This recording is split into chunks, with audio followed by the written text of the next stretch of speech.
And my guest, Dan Walkow, is Seabank Capital, www.seabankcapital.com. And he is the man to talk about if you've got a cross-border, cross-Canadian U.S. border money problem. If you've got something to do with challenge, not a problem. Challenge. An opportunity. An opportunity. Yeah. Well, let's talk about just if we're getting back to the Florida issue. I mean, there's no particular tax issues as far as a Canadian resident in Florida is concerned, say, versus California. But what can Seabank Capital do for residents of Canadian residents or Americans in California that might benefit them? A few things come to mind. One would be you're a Floridian, whether you're a Canadian or an American, and you want to have, maybe an American, and you want to have a Canadian dollar investment account. What a good idea, certainly for the last 7 years. You know, you've had the currency, Canadian dollar, up again 1.25% today versus the American dollar. Perhaps you're retired in Florida and you have kids in Canada, and you're looking towards estate planning issues, and you have all your estate is in American dollars, and you're thinking forward for your grandkids or whatever, and you say, you know, I want to take $500,000 or $1 million, and I want it in Canada, in Canadian dollars, to fund this legacy of the estate in the future. Mm-hmm. So we can handle and open and manage Canadian dollar accounts for American residents. Now, nobody else really does that. Well, I think it's fair to say it's very difficult to get a Canadian dollar account if you're an American in the United States. It's also difficult to get a Canadian dollar account. Well, it's not difficult to get a Canadian dollar account in Canada at a bank, just for a banking product. But it's very difficult to find somebody to manage investments in Canadian dollars. So not only do we set up the account in Canadian dollars, but we'll manage an investment portfolio. So if somebody wants to own the Bank of Montreal, Royal Bank of Canada, instead of loaning the money to the Royal Bank of Canada and the Bank of Montreal. And there's an old saying about that, you know, if you bought the shares, you've always done better than if you loaned the money. Well, a good example, if, you know, well, here's a perfect case in point. If you were to give your money to the Bank of Montreal today, and you were to invest in a 5-year term deposit, or CD, GIC or something. GIC, or you own the common shares of the Bank of Montreal, which do you think would pay more? Well, historically, it's always been the shares. The shares pay well in excess of 5% dividend right now. Yep. So does that dividend increase over time? Yes. Does your term deposit increase over time? No. Do you want to own some of these shares in an account? I mean, for income purposes? Maybe. Well, the dividend rate also is mostly tax-paid money, and the interest on the term deposit is... Do you know why people like term deposits and GICs so much? Why? I figured it out. I did this about 10 years ago. I was trying to figure out why a particular woman I had was so happy with her GICs. Mm-hmm. And the reason was that she was paying the tax on them from her other income. Okay. See? So she buys a $100,000 GIC and she lets it keep on piling up. But she's paying the 2%, you know, she's getting, we'll say she's getting 5%, but she's paying 2% every year of that. If she took her 2% to pay the tax every year, the 40% out of it every year to pay the tax, it wouldn't be getting nearly as big.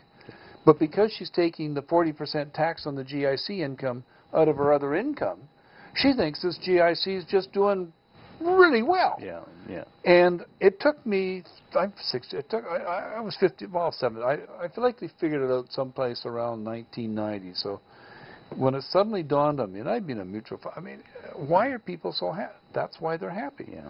And if you explain it to them that way, that when you have a GIC, you have interest in, you have a fixed deposit, and you get it, nobody ever takes the money out of that plan to pay the tax. Right. They take it from their wages, they take it from their pensions, they take it from something else. Right. So they are happy with their GICs and their term deposits. If every year you made them take the money out of that thing to pay the tax on it, different story. They would not be happy. Yeah. And with the reinvested dividends, since it's mainly tax-paid money because of dividend tax credits. Well, that's not applicable to an American resident. Not applicable to American, but for the Canadian, it is. Oh, it's a big issue. And it's a big issue, and it's a big plus. It's an interesting issue. And of course, the Canadian dividend can qualify as a qualified U.S. dividend at a favorable tax rate too. Yeah.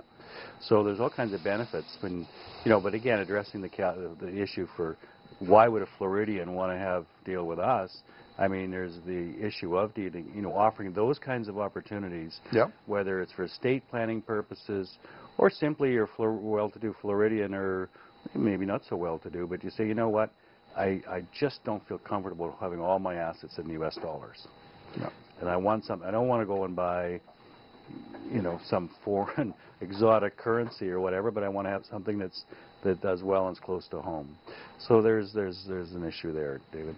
The other thing in moving back, if you're moving back to Canada and you're retired and for whatever reason you want to move back to Canada from Florida, you're retired down there, you've got a 401k or an IRA and you want to keep it, basically if you set up with us, you can retain all your American accounts. You don't have to cash them in, which is often the case when you deal with a lot of folks in the financial services industry who don't know or can't offer the service. They're not going to tell you that you can keep these things. They basically tell you that you... Well, they don't send you to Midas if you're the... Right.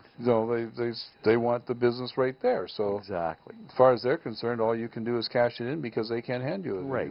Anyway. And then what we do is that, and my philosophy in this is keep all the options you have open for the longest time possible if there's no punitive reason not to do so. Right? So why cash in your IRA if you don't have to? Well, let me just use an example. Let's say somebody's got $200,000 IRA that involves, and it's all stock. Yeah. If they cash it in, as they're all being told to do, and I say that, you know how many have been told to do it. If they cash it in, how much does the person make because they've cashed it in terms of brokerage fees? Is it going to be, it depends on the kind of service. Going to be 2% or something? Well, it depends. I mean, for example, many of the funds in the United States are investments in the IRAs are what we call ETFs the 12B plans. No, they're deferred mutual fund charges. Yes. Okay. So there's a schedule of deferred charges that you get clipped with on the way out. But if you have an all-stock portfolio and you're dealing with a broker, a registered full-service broker, I mean, you're probably execution rate on the way out will be around 2% of the value. That's what I would have thought. So, and it could be more than that if it's a deferred mutual fund deal. Yeah. Right? Okay. If they talk to you, and you can move the stock over without selling any of it, right? Exactly. You can just take the whole account over. There's no fees, so it's absolutely... Well, a good example of that. I mean, so 2% of $200,000 is what? $4,000. So theoretically, what you could do if you have a $200,000 IRA and you had stocks or whatever, not mutual funds where you're forced to pay the redemption fees, but just say raw common stocks, you could move and say we ultimately want to liquidate this thing and reposition it.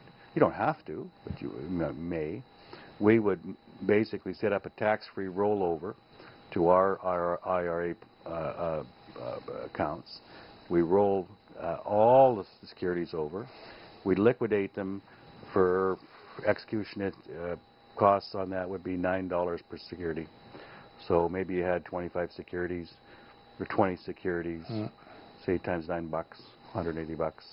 Yeah, because you take your fee based upon the performance and the amount of money that's in it. No, just as a flat fee. There's no performance fee attached to our account. So it's a flat 1.5% of the value of the account per year, charged quarterly in arrears. Okay. So the difference is with us is we'll buy and sell securities on behalf of the clients at institutional rates.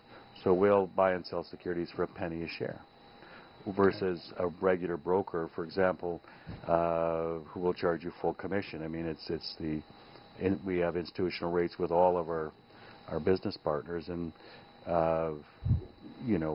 it works out to $100,000 worth of one stock is basically we'll liquidate it for $9. So we secure the best execution for clients when we execute. But the savings, and I mean the savings alone in this case, David, say for a $200,000, just in the savings we could give on the cost of liquidating all this stuff alone would cover most of our first year's fees. Yeah. Right. So we'd work for free for the rest of the year. It's an amazing difference, and you have to sort of take a look at it.